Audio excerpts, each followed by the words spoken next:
एक शरारती मैमथ, एक बातें करने वाला स्लोथ और एक चालाक टाइगर। जब ये तीनों साथ आते हैं तो आइस एज में धमाल मच जाता है। हजारों वर्ष पहले धरती पर एक भयानक परिवर्तन आरंभ हुआ। ठंड धीरे धीरे जंगलों, मैदानों और पर्वतों को निगल रही थी। हवाओं में बर्फ की सिहरन थी और आकाश से गिरती सफेद चादर संसार को मौन में बदल रही थी। पक्षी अपने पंख समेटकर दक्षिण की ओर उड़ रहे थे, हिरणों के झुंड मैदान छोड़ रहे थे और हर जीव एक ही दिशा में बढ़ रहा था, गर्म प्रदेशों की ओर। ये केवल यात्रा नहीं थी, ये जीवन और मृत्यु के बीच की दौड़ थी।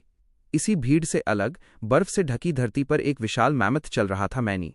उसका शरीर जितना विशाल था, उसका हृदय उतना ही बोझिल। जहां सब अपने झुंड के साथ आगे बढ़ रहे थे, वहीं मैनी अकेला उल्टी दिशा में बढ़ रहा था। उसकी आंखों में एक गहरी उदासी थी, मानो वो किसी ऐसे घाव को ढो रहा हो जो समय के साथ भी नहीं भरा। उसके लिए रिश्ते केवल पीड़ा बन चुके थे, इसलिए उसने अकेलेपन को ही अपना साथी बना लिया था। उसी बर्फीली दुनिया में एक और प्राणी भटक रहा था, सिड, एक अत्यधिक बोलने वाला, हर समय मुस्कुराने वाला स्लॉथ। उसका हृदय निर्मल था, पर उसका भाग्य उतना ही कठोर। अपने ही परिवार के साथ रहना उसके लिए कठिन हो गया था, क्योंकि वो अक्सर अनजाने में गड़बड़ कर देता था। जब उसका झुंड प्रवास के लिए निकला, सिड पीछे छूट गया। किसी ने मुड़कर नहीं देखा। बर्फ के उस अथाह सन्नाटे में वो पहली बार सचमुच अकेला रह गया। डर और असहायता से घिरा सिड भटकता हुआ मैनी के पास पहुंचता है। मैनी का रूप डरावना था, पर सिड को उसमें सुरक्षा दिखाई देती है। बिना पूछे, बिना सोचे वो उसके पीछे चल पड़ता है।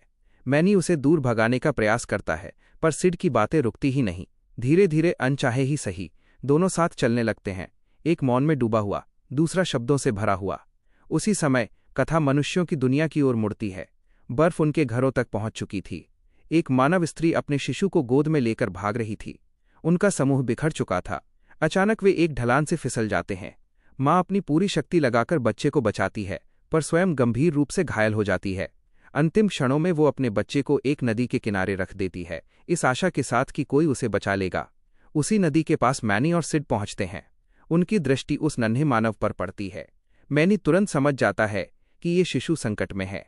उस मासूम चेहरे को देखकर उसके भीतर वर्षों से दबा हुआ एक पुराना दर्द जाग उठता है, एक स्मृति जिसे उसने कठोरता की परतों में छिपा रखा था।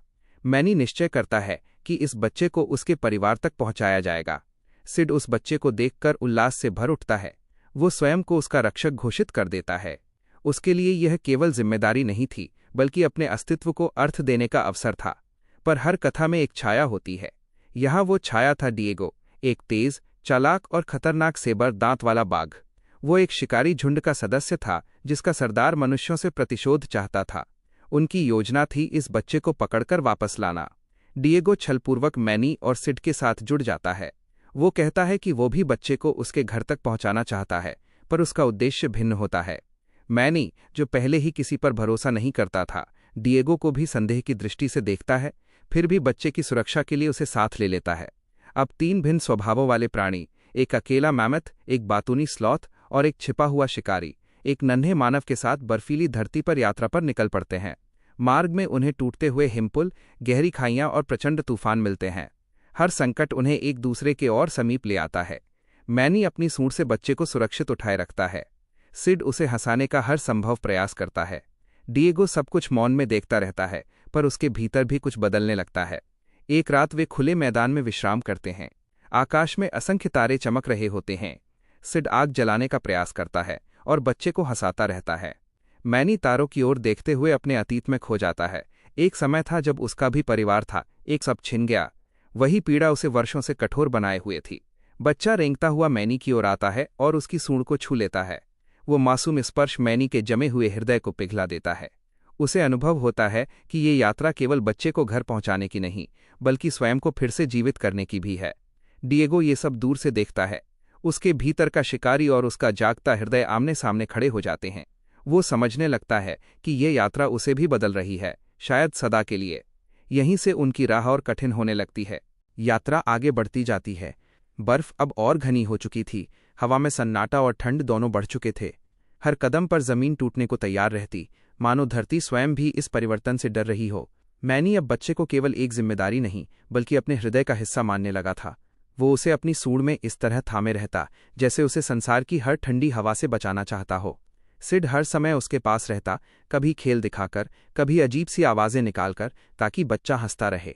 उस मासूम हंसी में उन्हें अपने अस्तित्व का अर्थ मिलने लगा था। डिएगो भीतर ही भीतर संघर्ष कर रहा था। एक ओर उसका अतीत था, शिकारी झुंड, नियम, प्रतिशोध। दूसरी ओर ये नन्हा जीवन, जो उस पर बिना भय के भरोसा करता था।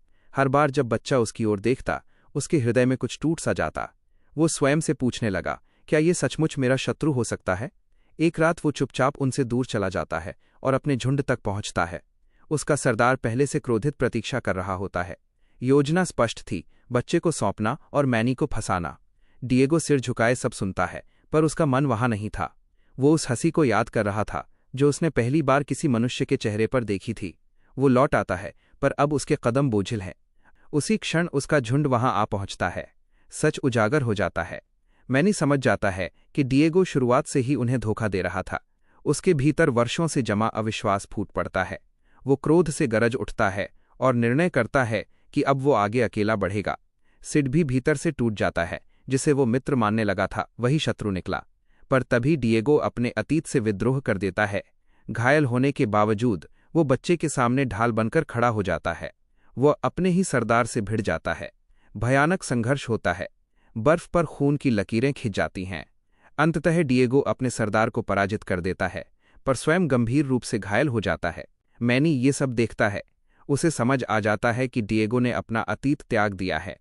वो लौट आता है और डिएगो को गिरते हुए संभाल लेता है। उसके भीतर की कठोरता पिघल जाती है। अंततः वे उस स्थान तक पहुंचते हैं जहां मानवों का झुंड प्रवास कर रहा होता है। दूर से ही माओ की पुकार, बच्चों की हंसी और मनुष्यों की चहल पहल सुनाई देती है। मैनी का हृदय भारी हो उठता है। वो जानता था कि अब उसे इस बच्चे को छोड़ना होगा। वो बच्चे को धीरे धीरे जमीन पर उतारता है। बच्चा उसकी सूंड को कसकर पकड़ लेता है, जैसे जाना नहीं चाहता हो। मैनी की आंखों में वर्षों बाद नमी भर आती है। उसके भीतर दबी वो स्मृति फिर उभर आती है, जब उसने अपना ही परिवार खो दिया था। शायद इसी कारण उसने स्वयं को कठोर बना लिया था, ताकि फिर कभी टूटना न पड़े। सिड और डिएगो मौन खड़े रहते हैं। वे जानते हैं कि ये विदाई सरल नहीं है। मानव झुंड आगे बढ़ जाता है। तीनों कुछ देर तक वहीं खड़े रहते हैं। बर्फीली हवा अब भी ठंडी थी, पर उनके भीतर कुछ बदल चुका था। सिड धीरे से कहता है, शायद वो हमें भूल जाएगा, पर हम उसे कभी नहीं भूलेंगे।